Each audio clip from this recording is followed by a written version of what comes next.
Welcome back to episode number 117 of the Dental Marketing Secrets Podcast, the before, during, and after framework.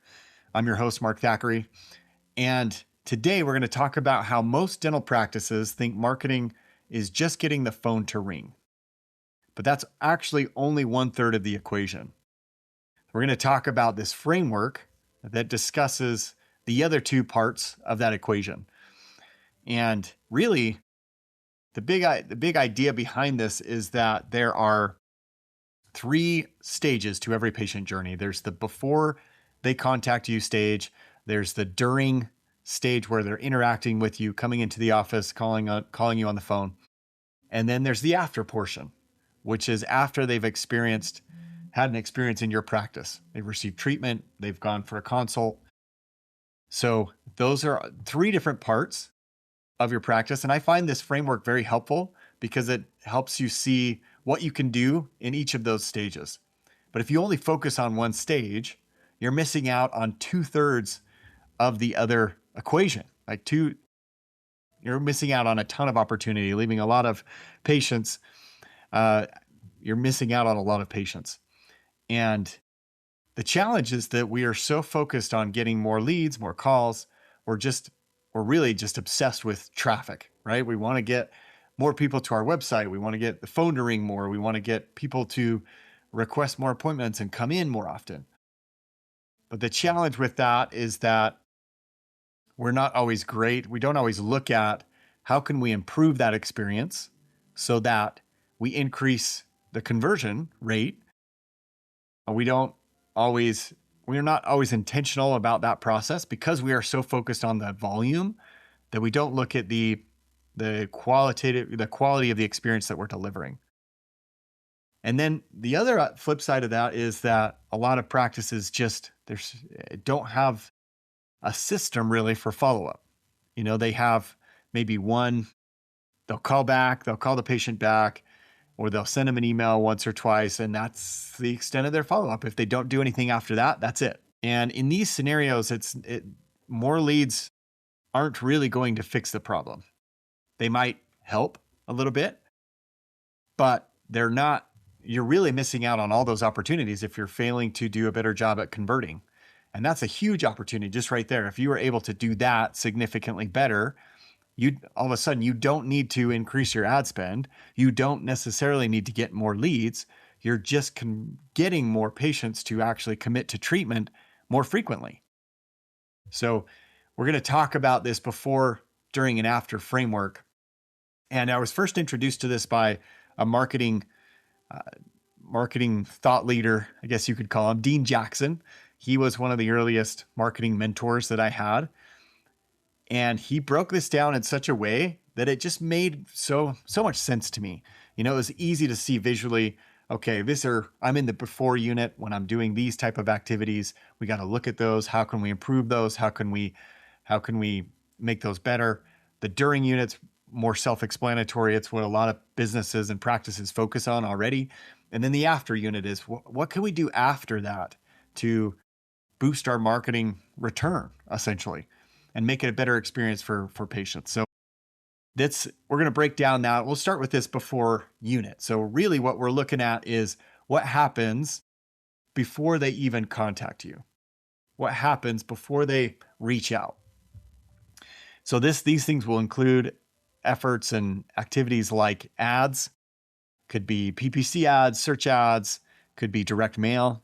There's certainly SEO involved in this to try and show up before they even pick up the phone to call, because these people are doing their research. Whether they are intentionally or not, people always have those subconscious thoughts of, I really should do something about that tooth.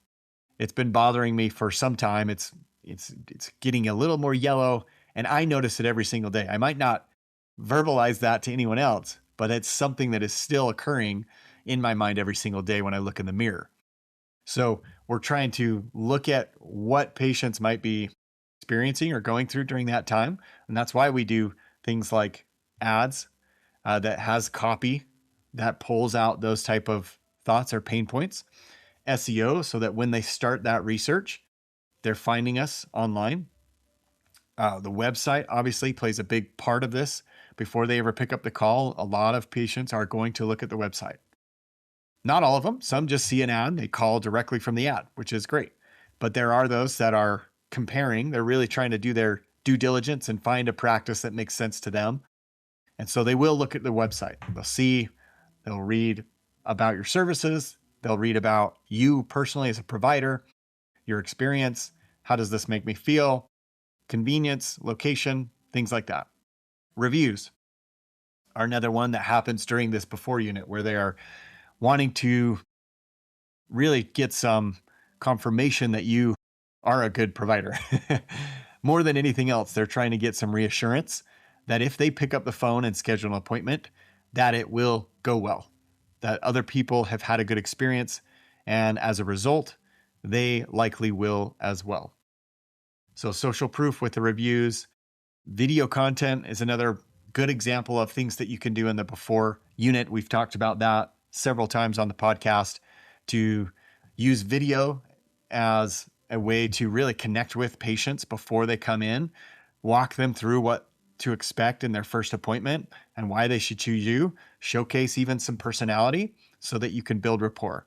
Those are all activities that generally occur in the before unit. Some will obviously occur in the latter stages as well, but these are some good things to think about during the before unit.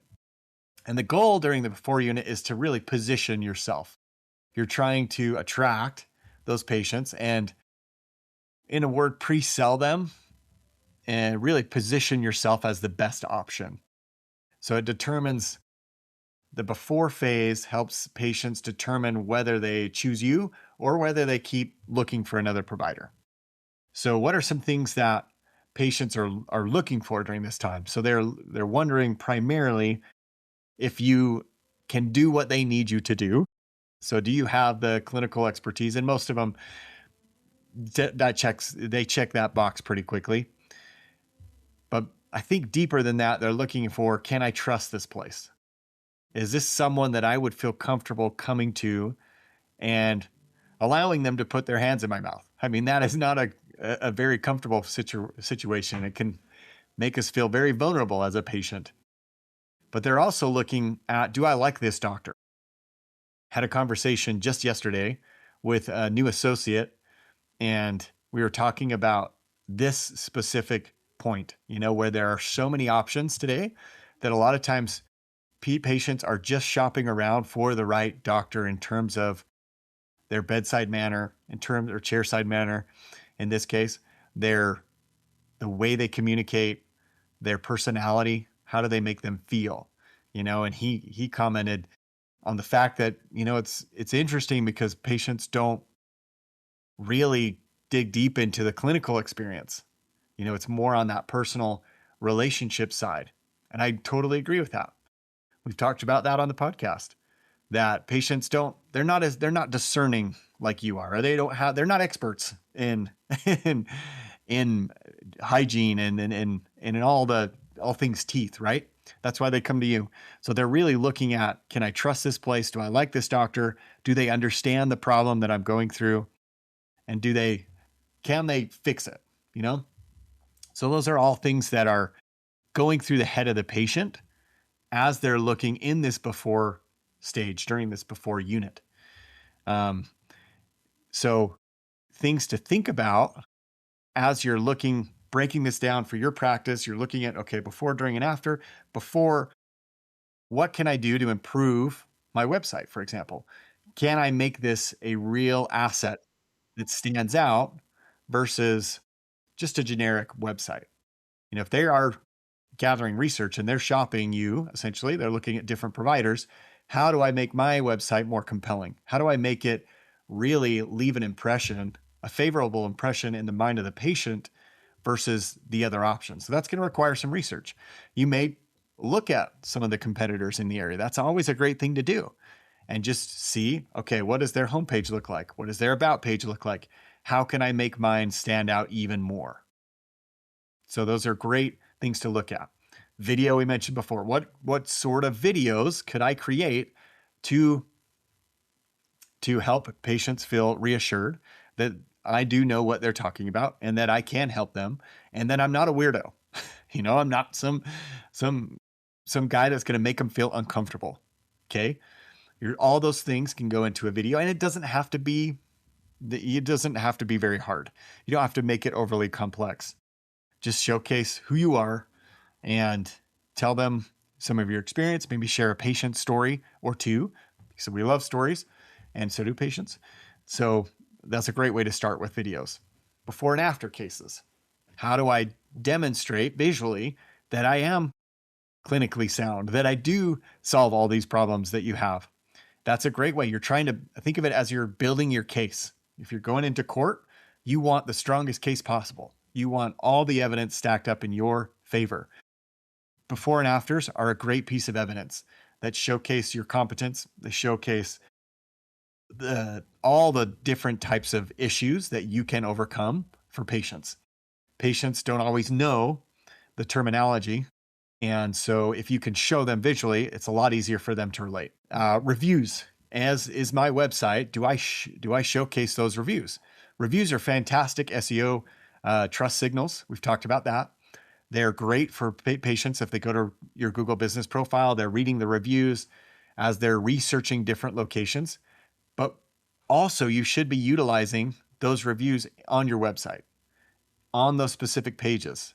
So if you have a review that speaks about Invisalign, for example, and the amazing experience how it went with the patient, it went better than they ever thought, use that on the Invisalign page. That is perfect. That's a perfect time to share that, right? So you want to have it there and so that it can do its job in context. So one thing to think about too, some of the common mistakes that practices make during this time is that they build their website once and they never touch it again. They go through that process like, man, that was terrible. I'm so glad that's done. And they never think about it ever again. They don't update it. They've just really kind of looked at their competitors and copied and pasted for the most part in terms of messaging. They'll change a few things here and there, but overall, from a patient perspective, it looks almost identical. And you could just swap out the names and no one would really know the difference. So it's bland messaging is a big mistake that a lot of people have. And that's why I say do look at your competitor sites, make notes of what they're saying, and then think of ways that you can make yours stand out even more. And that's where the differentiation comes in. This is something that we do with a lot of our private clients. Just finished one up. That was awesome. We have these two female doctors and went through that process with them. I interviewed them, and my team and I put together a whole brand distinction guide, is what we call it. And it gives this differentiation to your practice. It really outlines what makes you unique, what your core practice pillars are that you can communicate to with patients. You can use internally with your team as you're onboarding, and to really work on realignment so that you're all working together. You're all rowing in the same direction. The last thing too that a lot of people miss out on is they lack emotional connection. So they don't take it down to a more personal level when they're talking about these issues. They'll gloss over them a lot of times. They'll say, crooked teeth. They might say a chipped tooth or discoloration or things like that, but they don't really dig down at what that means for a patient on a given day. So that means, this is where it's so important to talk to your patients and really hear in their words how they describe it. It means that they are constantly self-conscious about the way they look, to the point where they've stopped speaking up in public. They don't like going to parties. They don't like going to social events because they feel like anyone new that they meet is just judging them on their teeth. And for some, it becomes such an obstacle that it really paralyzes the opportunities that they have. It could be personal opportunities to bond more with their friends and family. It could be career opportunities. They're less likely to speak up and to share ideas and to present. There's all these daily effects, these consequences of those issues. And that's where you really need to dig deep on. You want to connect that to it. And that's where, if you could find reviews too that speak to that, those are great questions to ask your patients. Tell me how you were feeling before this. And then we'll ask them, you got to ask questions that are 2 or 3, feet deep, so to speak, the follow-up questions, so that they really you really try and dig that out of why that was an issue for them and how it made them feel and how long they lived with that pain. And now you can contrast that with the after, the transformation that they occurred, right? So those are the common mistakes. I'd say bland messaging, they're not differentiating why they're different, and there's zero emotional connection. It's very surface level. So those what I'd be working on your before unit. Again, it's just all about positioning you as the best option for them. Now think about it from a patient standpoint. They go from seeing a competitor website, it's very bland, it's very cookie cutter, they've read it a million times if they've looked at any number of dental websites, and now they stumble upon yours, and all of a sudden it feels like you're speaking directly to them. You have a confidence about you. You have a personality. You're memorable because of that. And now there's social proof. There's patients that are sharing their story, and it's hooking them in emotionally because they realize that's how they feel too. And that all plants a seed and makes them, or really kind of sets you up as the go-to provider. So if they're comparing websites and they come across yours versus a generic website, guess who they're going to pick? They're most likely going to pick your office. So that's what the before unit is all about. So let's talk about the during unit. So this is really what happens when they interact with your practice. So this will include things like phone calls. It'll include things like email, the scheduling process, their first time appointment, case presentation. And the goal during unit, pretty self-explanatory, but is to convert trust into action.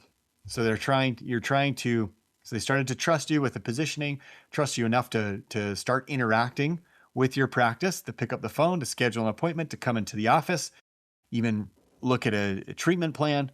And the goal is now to move them into action. And this is where marketing and operations collide. This is where they start to go in line, they start to align, and it can be very, very powerful. So, let me share some examples before we get into it. So things like how you answer the phone. So the energy with which you receive calls and talk to patients. Am I someone who has their hair on fire because I'm trying to do so many things, which is realistic, right? I mean, that does happen all the time in practices. Or am I one that can take a breath, answer the phone consistently with energy, where I'm eager to help the patient, where I'm eager to get to know them, to meet them, to have them come in. I'm excited about the prospect of serving them. That's a great example. The speed at which you answer calls. This is being more and more emphasized these last few years, I feel like, which is awesome, especially as we're getting these AI receptionists and things like that can help with this. But speed is very, very important to that.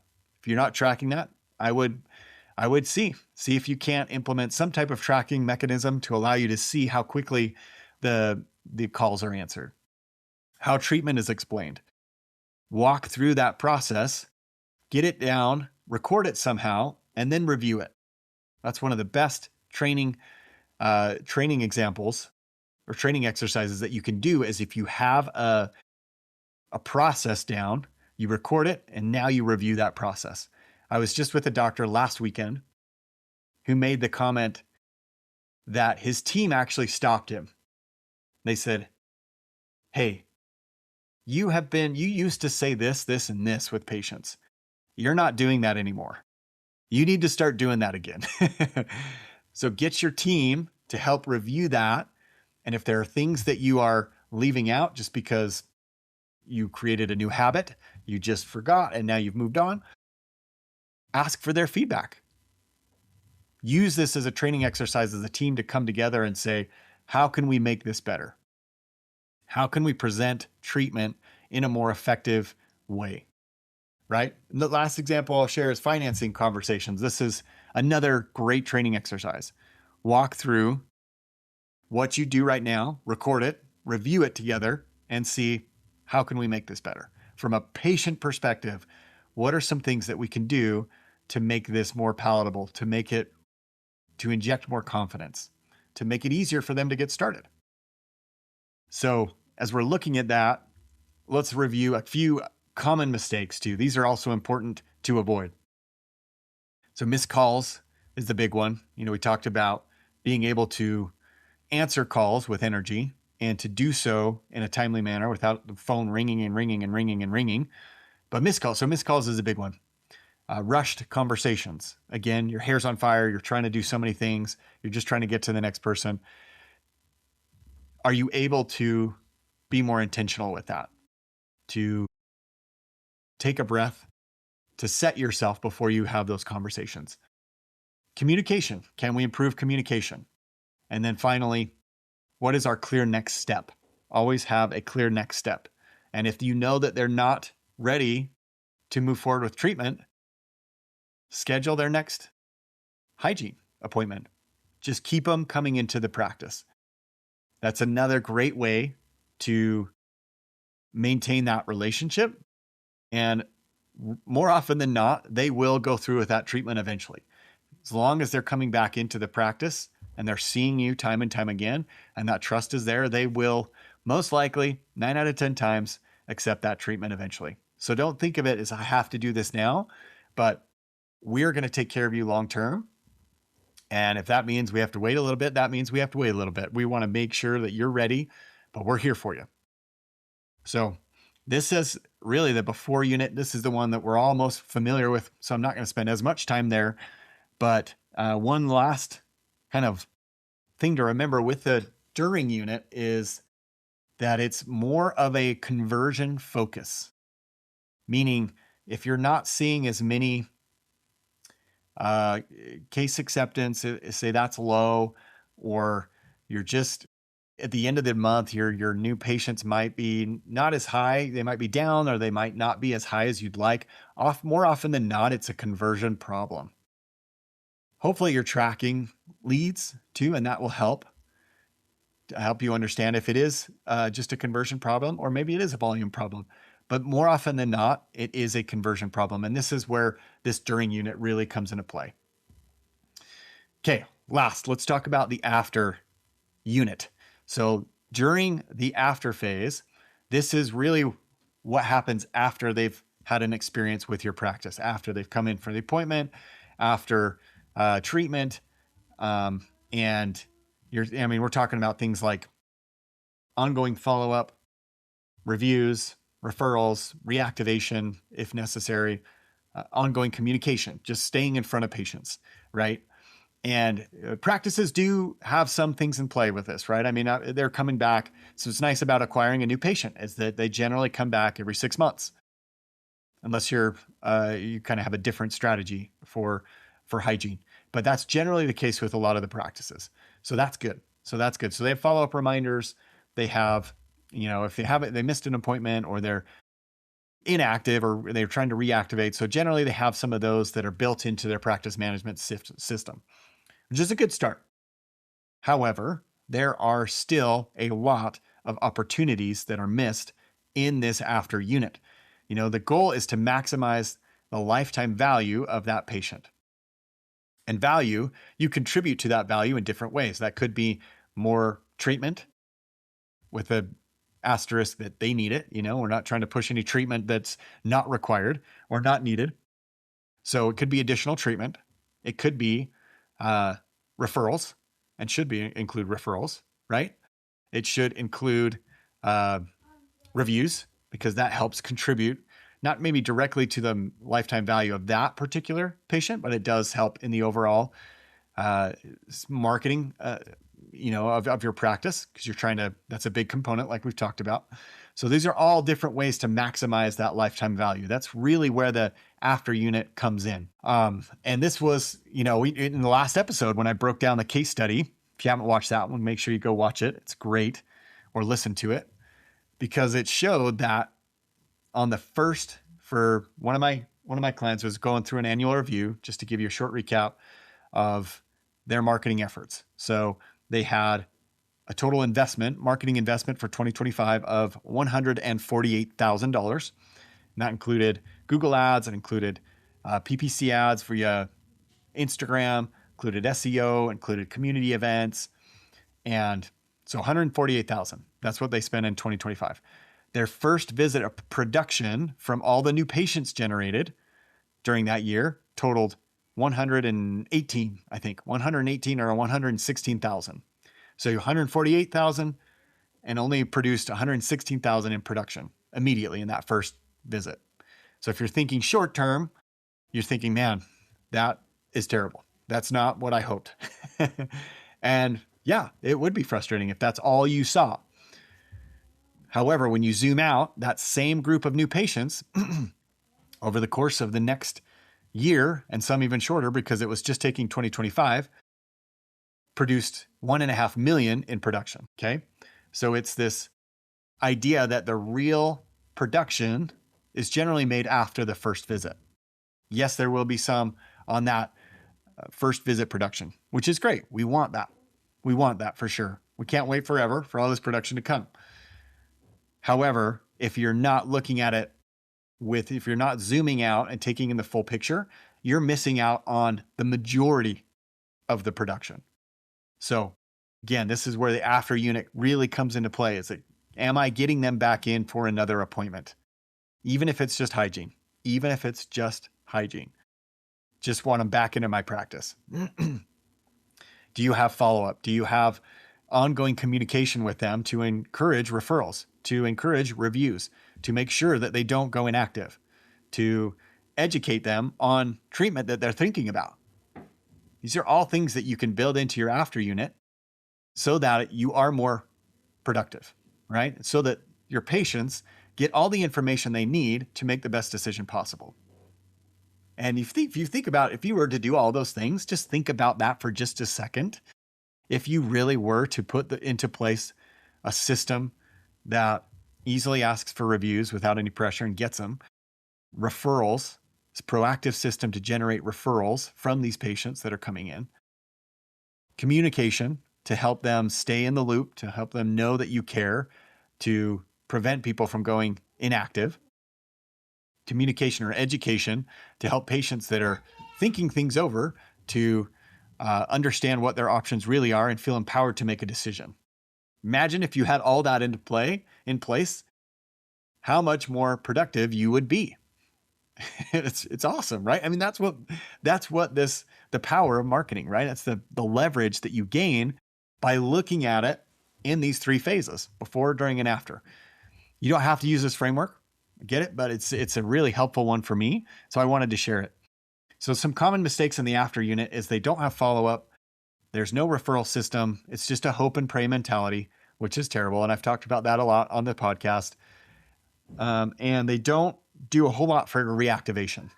They might send a message. They might send the automated reminders a couple of times, and that's it. Those are all missed opportunities. Reactivation in particular, it's one of the easiest things to do to get them back in. They've already invested in you before.